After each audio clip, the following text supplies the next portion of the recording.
Hello dear students, welcome back to easy notes. आज हम लोग स्टार्ट करने वाला है lecture number 2 of chapter thermodynamics, जिसमें हम लोग बात करेंगे सेकेंड लॉ ऑफ थर्मोडायनेमिक्स के बारे में। ठीक है, और बात करेंगे इंजन, कार्नोट इंजन के बारे में। तो देखते हैं क्या है। First thing, the second law of thermodynamics gives us a fundamental limitation to the efficiency of heat engine.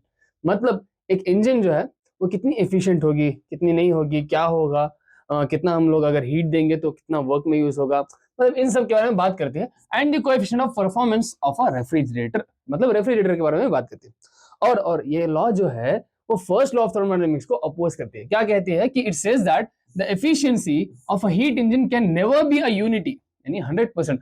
मतलब कोई भी एक अगर इंजन लो तो वो 100% एफिशिएंट हो ही नहीं सकती कि जो भी हम लोग हीट दे रहे हैं वो वर्क में और एनर्जी में कन्वर्ट नहीं हो सकती। थोड़ी सी एनर्जी जो है वो लॉस भी हो सकती है, ऐसा इसका कहना है in the second law of thermodynamics. This implies that heat released to the cold reservoir can never be made zero. ठीक है, उसको वापस से हम लोग जीरो, मतलब हीट जो है वो रिवर्सिबल भी नहीं है, ये कहना है। ठीक है, कि मतलब मान लो कि अगर हम लोग पानी को गर्म करें, ठीक है, तो अब क्या होगा, इनिशियली जब गर्म कर रहे होंगे तो यहाँ पे कुछ ज्यादा गर्म होगा वेसल, और यहाँ पे थोड़ा सा कम गर्म होगा, राइट। तो अब ऐसा जैसे मैं अगर फ्लेम ऑफ करूंगा तो क्या होगा, क्या ये हीट इधर से इधर ट्रांसफर होगी फिर से? नहीं, राइट, ऐसा नहीं हो सकता। तो यही कहना है कि हीट जो हम लोगों ने कोल्ड रिजर्वर को दी है तो वापस उसकी हीट जीरो नहीं कर सकते, मतलब रिवर्सिबल प्रोसेस भी नहीं है। ठीक है, तो यहाँ पे तीन स्टेटमेंट हम लोगों को देखने के लिए मिली। तो सबसे पहली स्टेटमेंट थी केल्विन स्टेटमेंट। अब इसमें क्या कहते हैं, it is impossible to obtain a continuous supply of work from a body by cooling it to a temperature below the coldest of its surrounding. मतलब मान लो कि अब कोई बॉडी को सराउंडिंग टेम्परेचर से कूल कर ले, ठीक है, मान लो सराउंडिंग टेम्परेचर है 25 डिग्री सेल्सियस। अब एक बॉडी को मैं अगर 20 डिग्री सेल्सियस से 10 डिग्री सेल्सियस पे लेके जाऊं तो वहां से हम लोगों को क्या सप्लाई ऑफ वर्क नहीं मिल सकता, ऐसा इनका कहना था। ठीक है, मतलब सराउंडिंग से हम लोग टेम्परेचर को मतलब हीट को ऑब्जॉर्ब नहीं कर सकते, मतलब कोल्ड प्लेसेस से हीट को ऑब्जॉर्ब नहीं कर सकते। हीट कहां से कहां ट्रांसफर होती है, हॉट रीजन टू कोल्ड, यानी hot body to cold body. वैसे ही कोल्ड से हॉट की तरफ हीट ट्रांसफर नहीं होगी, यानी रिवर्सिबल प्रोसेस नहीं हो सकता, ये इनका कहना था। अब नेक्स्ट बात करते हैं क्लॉसियस स्टेटमेंट की। अब क्लॉसियस ने क्या कहा, देखो, it is impossible to transfer heat from a lower temperature of a body to higher temperature of body without using an external agency.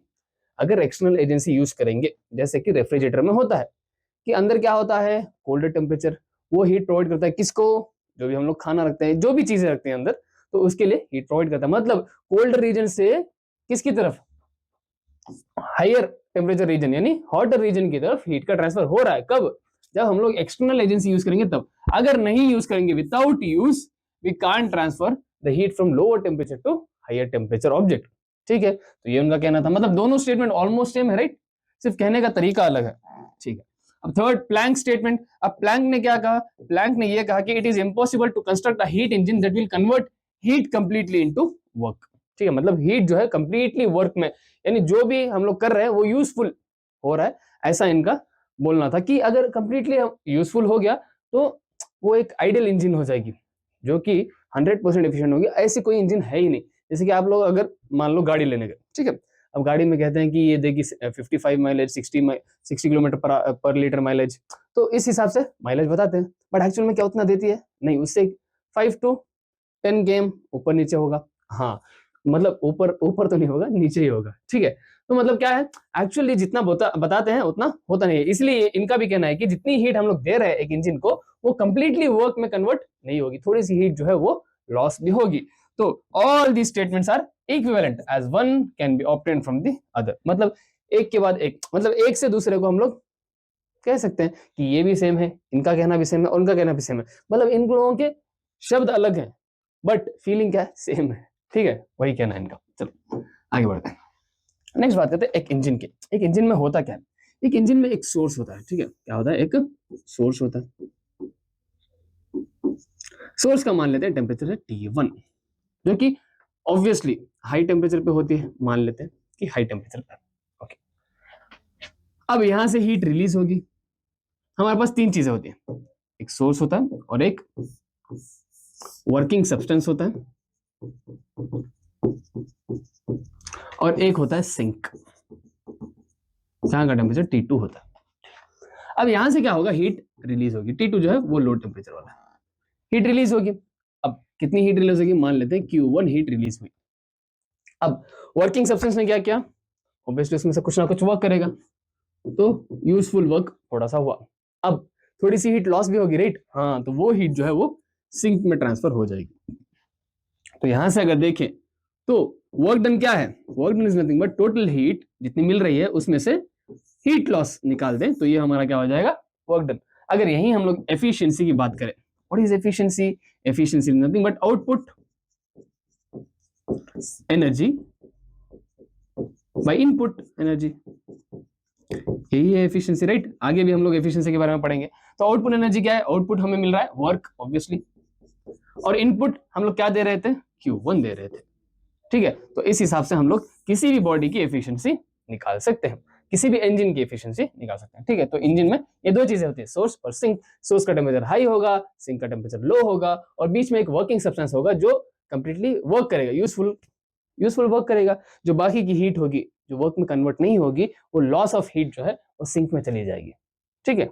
Okay, इसीलिए कहते हैं कि कंप्लीटली जो हीट हम लोग देते हैं वो पूरी हीट जो है वर्क डन में कन्वर्ट नहीं होती। आगे अब बात करते हैं कार्नोट इंजन की। अब कार्नोट इंजन क्या है, कार्नोट इंजन में कुछ चीजें होती है। देखो, a Carnot engine is an ideal heat engine.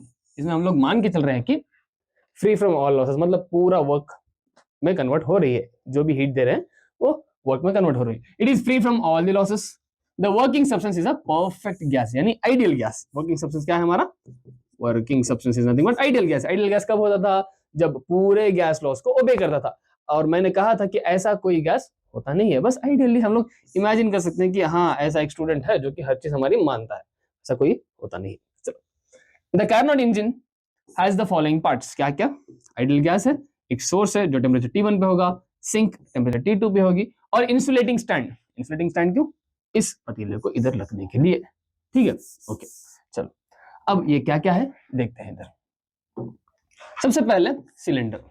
Cylinder क्या है, वही जो आइडियल गैस रखा हुआ था। The main part of the Carnot engine is the cylinder having perfectly insulating walls and perfectly conducting base. मतलब ये जो वॉल्स है वो इंसुलेटिंग होगी, और ये जो बेस है दैट इज कंडक्टिंग बेस, मतलब हीट को आगे की तरफ ट्रांसफर करेगा। It is fitted with a perfectly insulating and frictionless piston. इसके ऊपर पिस्टन भी लगाया हुआ है, हाँ लगाया हुआ है, यही इसी को एक्सप्लेन कर रहे हैं बस, ठीक है। और अंदर क्या है उसके, an ideal gas is taken inside the cylinder as a working substance. Cylinder क्या हो जाएगा हमारा, सिलेंडर के अंदर जो आइडियल गैस है वो क्या होगा, that will be a working substance, ठीक है। अब बात करते हैं नेक्स्ट हीट सोर्स की। सोर्स क्या है, it is a hot body of infinitely large thermal capacity maintain at a constant high temperature T1। जो कि कंप्लीटली हॉट बॉडी होगी, उसका टेम्परेचर बहुत हाई होगा, कितना हाई, T1 के बराबर। Okay, the working substance draws heat from the heat source again and again but its temperature remains constant. मतलब मान लो कि बहुत ही एक रिजर्वायर है, ठीक है, ठीक, जहां पे बहुत सारी हीट जनरेट हो रही है, वहां का टेम्परेचर T, ठीक है। अब मान लो कि इन्फिनिटी से आप लोग 2 रुपए 10 रुपए 5 रुपए इन्फिनिट पैसा है, वहां से 2 रुपए 10 रुपए 5 रुपए 1000 रुपए 5000 रुपए 10,000 रुपए 1 लाख 2 लाख, ऐसे आप लोग लेते जा रहे हो लेते जा रहे हो, क्या उसमें कमी होगी, इनफाइनाइट है, राइट, तो उसमें कमी नहीं होगी। वैसे ही अगर वर्किंग सब्सटेंस हीट लेता जाएगा लेता जाएगा लेता जाएगा, बट फिर भी इसका टेम्परेचर जो है वो क्या होगा, कांस्टेंट होगा, टेम्परेचर में कोई चेंज नहीं आएगा, बहुत ज्यादा है इसलिए टेम्परेचर में कोई चेंज नहीं आता। अब नेक्स्ट बात करते हैं हम लोग हीट सिंक की।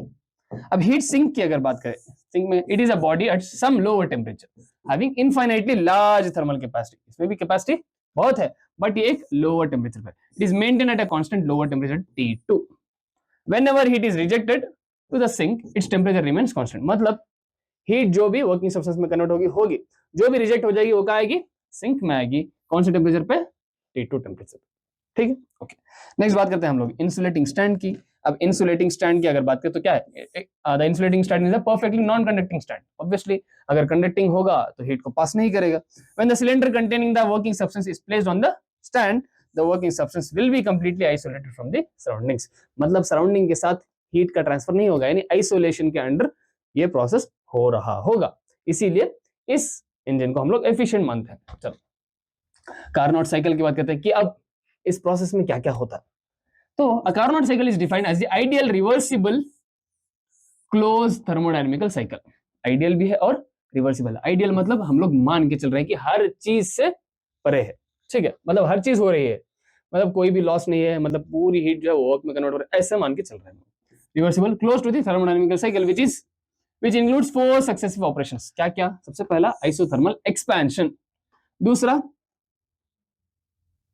दूसरा एडियाबैटिक एक्सपेंशन, तीसरा हो जाएगा हमारा आइसोथर्मल कंप्रेशन, नेक्स्ट होगा एडियाबैटिक कंप्रेशन। ठीक है, तो ये 4 स्टेप्स में हम लोग डिवाइड करते हैं। तो देखते हैं क्या है 4 स्टेप्स।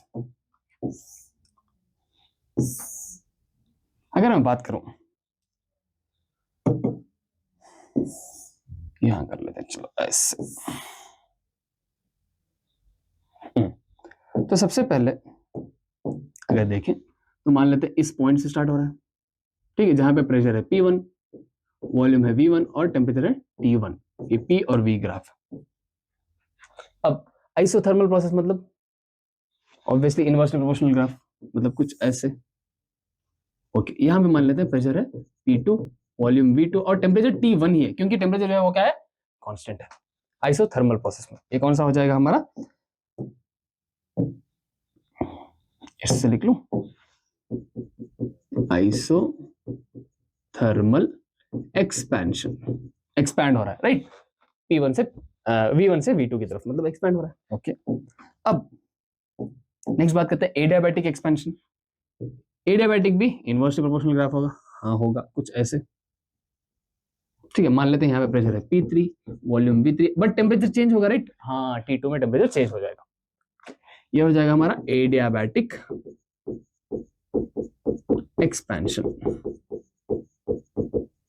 ठीक है, इसको ऐसे क्यों किया है, क्योंकि इससे इसकी स्लोप ज्यादा होगी। ओके, अब आइसोथर्मल कंप्रेशन, आइसोथर्मल कंप्रेशन, तो यहाँ पे P4 और T2 ही होगा। क्यों? क्योंकि टेम्परेचर जो है वो आइसोथर्मल में कांस्टेंट होता है। ये क्या हो जाएगा हमारा, दिस इज आइसोथर्मल कंप्रेशन। ठीक है, अब एडियाबैटिक कंप्रेशन, आखिरी स्टेप, ये हो जाएगा हमारा एडियाबैटिक कंप्रेशन। ठीक है, कुछ इस तरह से ये प्रोसेस हो रहा होगा। अब सबसे पहले अगर इसकी बात करो आइसोथर्मल कंप्रेशन पे, तो वहां पे कितना वर्क करना पड़ेगा। देखो, आइसोथर्मल एक्सपेंशन की अगर बात करें तो यहाँ पे कितना वर्क करना पड़ेगा, यहाँ पे हमें वर्क करना पड़ेगा, work from A to B बोल लेता हूँ। मान लेते हैं ये पॉइंट है A, ये पॉइंट है B, ये पॉइंट है C और ये पॉइंट है हमारा D। तो work from A to B क्या हो जाएगा, आइसोथर्मल की वजह से वर्क जो था क्या था, nRT1 है इधर, ln V2 by V1, यही फॉर्मूला था, आप लोगों को याद रहना चाहिए था। ओके, चलो, V2 क्या है, final temperature by initial temperature. अब एडियाबैटिक एक्सपेंशन की अगर बात करें तो एडियाबैटिक में वर्क डन जो है किसके वजह से होगा, BC, B टू C क्या हो जाएगा, ये था NR अपॉन गामा -1, यही था, right, into T1 minus T2। ठीक है, ओके। अब नेक्स्ट अगर बात करें आइसोथर्मल कंप्रेशन की, अब कंप्रेशन में क्या होगा, कंप्रेशन में जब सॉल्व करेंगे तो ये आ जाएगा, हम यहां से देखें, अगर देखो कंप्रेशन में ये हो रहा है, कहां से कहां, V3 से V4 जा रहा है, और ये V3 से V4 जाएगा तो नेगेटिव होगा। तो हम लोग इसको हाई वॉल्यूम और इसको लो वॉल्यूम मान सकते हैं। जैसे यहाँ पे हाई वॉल्यूम कौन सा था, V2 बाई V1, तो यहाँ पे भी जब सॉल्व करेंगे, जब लिखेंगे work done from C to D will be क्या, nRT2 टेम्परेचर है, ln V3 बाई V4, क्योंकि हाइयर वॉल्यूम में लोअर वॉल्यूम लिखना है। ओके, चलो next, work done by adiabatic from C to D, right. अब ये क्या होगा, C to D, sorry, D to A, right, D to A। अब ये जो कंप्रेशन होगा तो minus N R by gamma -1 into T1 minus T2। देखो, अब यहाँ पे हम लोग T2 माइनस T1 लिख सकते थे, इसीलिए उस माइनस को मैंने बाहर ले लिया, तो T1 माइनस T2 के फॉर्म में कन्वर्ट कर लेंगे। तो टोटल वर्क कितना होगा हमारा, अब जो टोटल वर्क डन हो जाएगा, टोटल क्या होगा, work done due to AB plus work done due to BC plus work done due to CD plus work done due to क्या क्या है, DA। ठीक है, तो total work done will be equal to A B की वजह से NR T1 ln V2 by V1 plus BC की वजह से adiabatic NR upon gamma minus 1 T1 minus T2 okay plus CD की वजह से NR T2 ln V3 by V4 ठीक है प्लस अब प्लस इंटू माइनस माइनस हो जाएगा क्योंकि ये वाला हमें माइनस में मिला था minus NR gamma minus 1 into T1 minus T2 तो ये कैंसिल हो जाएगा तो बचेगा क्या टोटल वर्क डन इन दोनों के बराबर बचेगा ओके तो अब यहां से अगर देखूं तो जब सॉल्व करेंगे ठीक है अब इसको अगर देखें और इसको अगर हम लोग सॉल्व करेंगे तो जब सॉल्व करने पर हमें एक चीज पता चलेगी कि therefore V3 अपॉन V4 की जो वैल्यू है that will be equal to V2 upon V1 इसके बराबर होगी तो अब ये दोनों वैल्यूज बराबर है तो क्या मैं लिख सकता हूं कि total work can be written as NRT1 ln V2 by V1 plus NRT2 ln V2 by V1 क्योंकि V3 by V4 को हम लोगों ने V2 by V1 कहा है तो इसमें कॉमन क्या है so work done can be written as NR ln V2 upon V1 is common ठीक है इनटू क्या आ जाएगा इनटू T1 माइनस T2 ठीक है ये आ गया हमारा वर्क डन तो इतना वर्क होता है एक कार्नोट इंजन को चलाने में ठीक है तो इस प्रोसेस के 4 प्रोसेस है क्या क्या सबसे पहले आइसोथर्मल एक्सपेंशन इसमें इतना वर्क होता है आइसोथर्मल एडियाबैटिक एक्सपेंशन फिर होता है हमारे पास आइसोथर्मल कंप्रेशन और एडियाबैटिक कंप्रेशन उससे हमारे पास इतना वर्क निकलता है ठीक है और एफिशिएंसी आखिर में देखते हैं कि कितनी एफिशिएंसी उस प्रोडक्ट की यानी कार्नोट इंजन की होगी तो what is efficiency efficiency is nothing but work done यानी total work divide by input input क्या था इनपुट वाज Q1 ठीक है Q1 कौन सा है Q1 कौन सा है Q1 कौन सा है ये वाला इनिशियली जो दिया था हम लोगों ने यही है हमारा Q1 ठीक है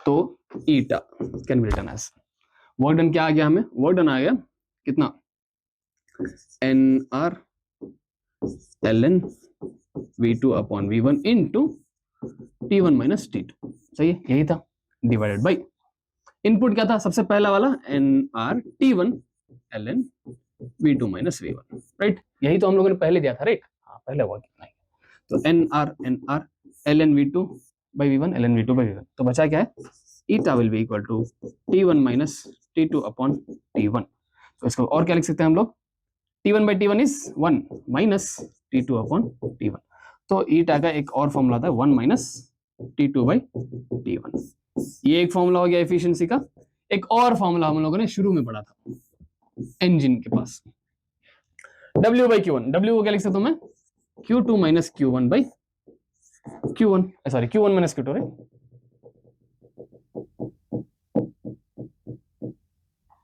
Q1 minus Q2 upon Q1 जब इसको भी सॉल्व करेंगे तो एफिशिएंसी का एक और फॉर्मूला आ गया 1 minus Q2 upon Q1 तो दो फॉर्मूलेज हैं हमारे पास एफिशिएंसी के एक तो 1 minus Q2 by Q1 Q2 क्या है heat loss Q1 given heat okay अब यहां से अगर बात करें एफिशिएंसी में एक और formula 1 minus T2 by T1 T2 क्या है lower temperature T1 high temperature इतना याद रखें ठीक है T2 is low temperature T1 will be higher temperature तो इस तरह से हम लोग इजीली एफिशिएंसी के क्वेश्चंस को सॉल्व कर सकते हैं ठीक है तो ये लेक्चर में इतना ही था कि हमें क्या पढ़ना था बस स्टेटमेंट्स किसके सेकंड लॉ ऑफ थर्मोडायनामिक्स के जो कह रहा था क्या कि जो भी पूरी हीट है वो कंप्लीटली वर्क में कन्वर्ट नहीं होगी थोड़ी सी हीट जो है वो लॉस भी होगी अब उसके बाद हम लोगों ने इंजन में देखा कि इंजन में क्या होता है कि जो वर्क में होता है और थोड़ी सी हीट जो है लॉस होकर कहाँ पे जाती है सिंक में चली जाती है तो उसकी एफिशिएंसी निकाली हम लोगों ने कितनी आई थी 1 minus Q2 by Q1 या तो work done by Q1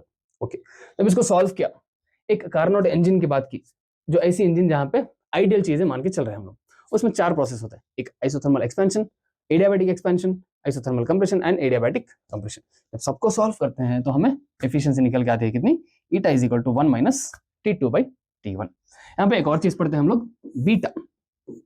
beta is nothing but coefficient of performance of refrigerator.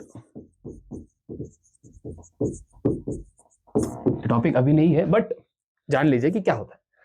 तो it is, beta is nothing but Q1 upon W। Q1 की जगह Q2 अपॉन W हो जाएगा। क्यों? क्योंकि जो कोल्ड हीट होगी वही तो दे रहा है, राइट, अपॉन W। तो ये हो जाएगा हमारा बीटा। बस इतना याद रखें, उससे ज्यादा क्वेश्चन इसमें से नहीं आते अबाउट बीटा।